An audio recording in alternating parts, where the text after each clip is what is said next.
குடும்பத்தினுடைய துணைவியார். இந்த செய்தி வந்தோடனே உடனே நான் ராஜினாமா பண்றேன்னு ஜாதவ் பண்ணியிருக்கணுமா இல்லையா?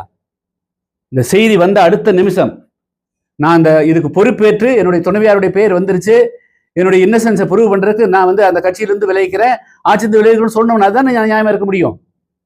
ஒரு சோசியல் ரெஸ்பான்சிபிலிட்டி இருக்கா இல்லையா அவங்களுக்கு எல்லாம் இருக்கும். நான் அது இல்லைங்க, இது வந்து உட்காந்து இப்ப இவர் மேல சொல்லிருக்கேன், இவரோட வைஃப்னு சொல்றீங்க, அத ப்ரூவ் பண்ண வேண்டிய அவங்க. இவர் மேல வரல இல்ல, ஆதவ் மேல வரல இல்ல, அவருக்கு அவரோட வைஃப் மேல தான வந்திருக்குது. இவர் எதுக்கு ரிசீவ் பண்ணனும்? அவங்க ப்ரூவ் பண்ணட்டும். இது என்ன என்ன பேசுறீங்க? என்ன சார் இது? என்னது ஆட்சிங்க? இல்ல இங்க பாரு, இது பாருங்க, ஊழல்.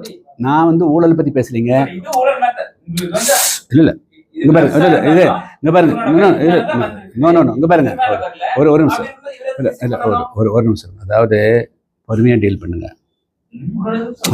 ஊழல் வேற, போதைப் பொருள் என்பது வேறு. போதைப் பொருள் கொலை குற்றத்தை விட மோசமானது.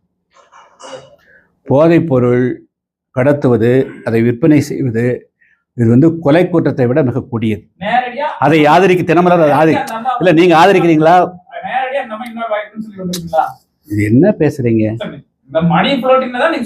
இல்ல இது என்ன பேசுறீங்க? அதாவது நான் என்ன சொல்ல வர்றேன், அதாவது இவர்களுடைய பெயர் ஆதவஜனல் கொஞ்சம் இல்ல இல்ல அமைதி. அதாவது அவங்களுடைய பேரு, அவங்க வந்து அவங்க மேல வழக்கு போடப்பட்டு அதுல வந்து பெயில் இருக்கிறாங்க ஆச்சுங்களா? நான் சொல்ல, கோர்ட் சொல்ல பெயில் இருக்கிறாங்க. இது உங்களுக்கு யாருக்கா தெரியுமா? சார் ஜட்ஜ்மென்ட் ஆகாத ஒரு விஷயம் இல்ல, நாம குற்றச்சாட்டு சொல்ல இல்ல அதாவது நான் அதே கட்சியோட தலைவர் கிருஷ்ணசாமி ஒரு மாத காலத்துக்குள்ள டிவிகேக்கு மேல ஒரு குற்றச்சாட்டு வைக்கக்கூடிய காரணம். நான் குற்றச்சாட்டு வைக்கலைங்க.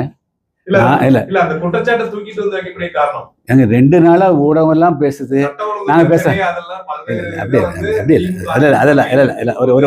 ஒரு நிமிஷங்க.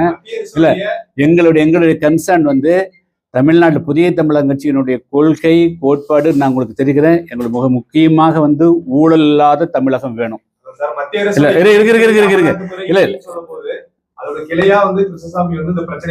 இல்ல அதாவது ஊழல் இல்லாத தமிழ்நாடு வேணும், 2வது போதை இல்லாத தமிழ்நாடு வேணும். இதுதான் எங்களுடைய லட்சியம்.